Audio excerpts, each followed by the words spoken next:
I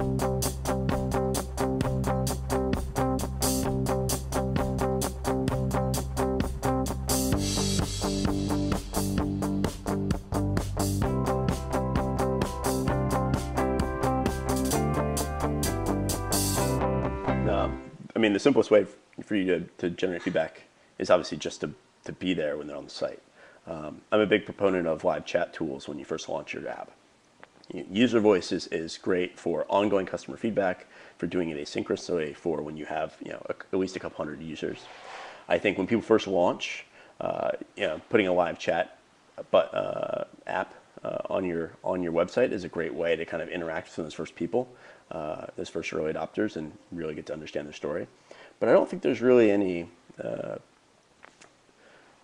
real trick to this. I think one of the things that people think is that everything has to scale, and that the way you acquire customers needs to be scalable from day one. The way you gather feedback needs to be scalable from day one. The way you do support and sales has to be scalable from day one.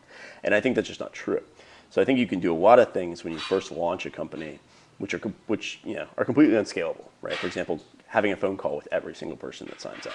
That hopefully you will get enough traction that you will quickly scale out of that. But as long as you can do that, you should. And so, I think it's just making it dedicated. This is a project, right? One of our deliverables is to talk to 100 customers, and not just superficially, but spend 15 minutes understanding how they found us, what they like about us, what they don't like, what do they struggle with in their day. When you get a product out there, the value of putting a product out there, and the whole reason people do freemium, is you've got something that you've got a honeypot. You've got something that presumably attracts people to you. And then really your opportunity is, again, going back to how you get feedback, is don't focus too much on, at least in the early on, what exactly they say about your product.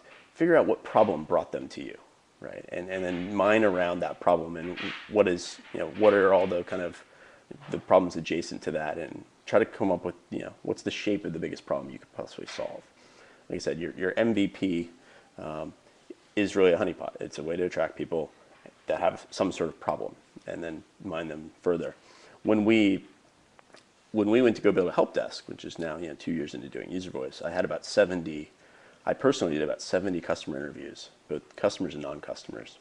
And the customers we obviously got, we put up on our sign-up form, hey, could we give you a phone call and find out how you run support, because we're trying to figure out how to build a help desk product. And so we got some non-customers, which we basically just spidered our own personal networks and found people on LinkedIn that seemed to match the criteria of the target audience, customer support managers, customer support agents, and things like that.